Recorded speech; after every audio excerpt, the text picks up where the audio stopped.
Lasa. Yummy. Yummy? Yummy. Bitapang, umanda ka.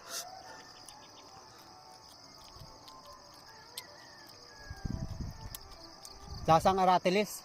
Tapos, chiko. Sarap pala ito. Ito yung mga idol, oh. Yung maliit na variety ng ano, Fig tree. ng fig tree, ng kung sa ano, tibig.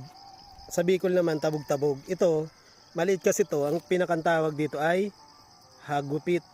Yung kinukus ko sa kaldero ang ano, dahon. Hagupit yung tawag nito, yung parang lihay yung dahon niya. Ginagamit namin dati to sa pagkukuskus ng mga kaldero, mga uling.